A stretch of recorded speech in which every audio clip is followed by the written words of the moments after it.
Hi friends, welcome to my channel. ఇది మౌనికాస్ world. పిల్లలకి half day schools కదండి, 4 o'clockకి తినడానికి ఏదో ఒక స్నాక్ లాగా కావాలంటున్నారు.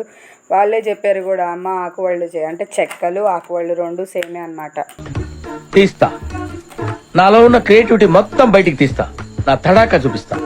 దీనికోసము ముందుగా పొడి బియ్య పిండి జల్లెడ పట్టుకున్నాను అనమాట. అందుకనే ముందుగా నానబెట్టుకున్న సగ్గుబియ్యం వేసుకున్నాను. సగ్గుబియ్యంలో కార్బోహైడ్రేట్స్ ఉంటాయి కదండి, అందుకనే వేసాను అనమాట, మంచిదని. దాంట్లోనే ముందుగా నానబెట్టుకున్న పచ్చెనగపప్పు పెసరపప్పు రెండు వేసాను అనమాట.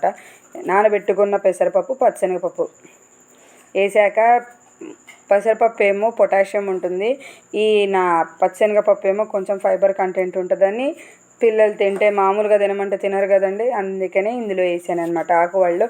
ఇవి నానబెట్టుకున్న నీళ్ళు కూడా వేస్ట్ చేయకూడదు, పక్కకి పెట్టుకోండి. అన్నీ పక్కకి పెట్టుకున్న తర్వాత జీలకర్ర, ఉప్పు వేసిన తర్వాత జీలకర్ర, కారం, పొడి కారం వేయండి. నేను కొంచెం తక్కువ వేసుకుంటున్నాను, ఎందుకంటే నా పిల్లలు చిన్నపిల్లలు కదా, కారం ఎక్కువ తినరు అనమాట.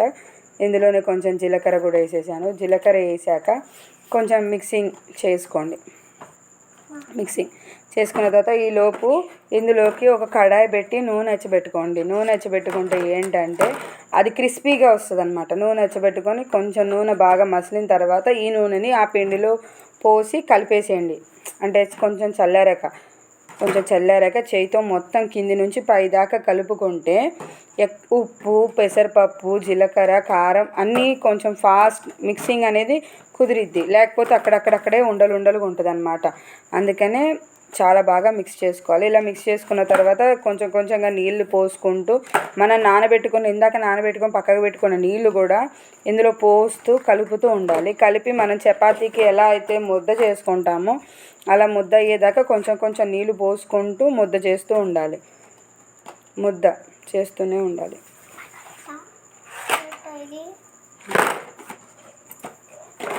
ముద్ద చేశాక దీన్ని ఒక 15 నిమిషాలు పక్కకు పెట్టుకోండి. 15 నిమిషాలు 10 నిమిషాలు ఎక్కువసేపు నాననివ్వమాకండి. ఎక్కువసేపు నానితే మళ్ళీ నూనె పీలుస్తాయి. ఒక 10 నిమిషాలు పక్కకు పెట్టేసుకొని రౌండ్ బాల్స్ చపాతీకి చేసుకున్నట్టే రౌండ్గా చేసేసుకోండి. అస్సలు నానొద్దు, పిండి నానితే ఎక్కువ నూనె పీలుస్తాయి అన్నమాట. ఇలా బాల్స్లా చేసుకున్న వాటిని ఒక పూరీ ప్రెషర్ తీసుకొని ఆ పూరీ ప్రెషర్కి ఇటు అటు నేనైతే ఆయిల్ కవర్స్ వాడతాను అనమాట. ఆయిల్ కవర్స్ కట్ చేసి ఇటు అటు అదే పెట్టేసి, ఎందుకంటే నూనె దానికి ఆల్రెడీ చాలానే ఉంటుంది కాబట్టి ఇక మళ్ళీ నేను స్పెషల్గా నూనె రాయను అనమాట. అటు ఇటు అదే పెట్టేసి మధ్యలో నేను ఏదైతే రౌండ్గా చేశానో అది పెట్టేసి 2 సైడ్లు ఒత్తేస్తాను.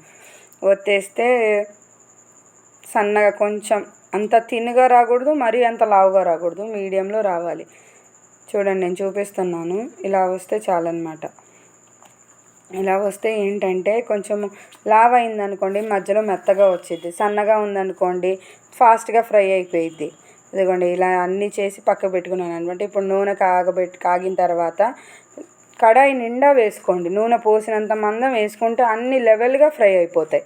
లేదనుకోండి కొన్ని ఎర్రగా అవుతాయి, కొన్ని తెల్లగా ఉంటాయి. అందుకని మేమైతే కడాయి నిండా వేస్తామన్నమాట. నూనె పోస్తే ఆ నూనెలో తగ్గట్టు మొత్తం వేసేస్తాం. వేసి ఇదిగో చూడండి, మళ్ళీ సెకండ్ టైం తిప్పుకొని కొంచెం గోల్డ్ కలర్ వచ్చేదాకా వేయించుకొని పక్కకు పెట్టేసుకోండి. ఇంతే, 4 o'clockకి తినాల్సిన స్నాక్ ఐటెం రెడీ. ఆకువళ్ళు రెడీ అన్నమాట.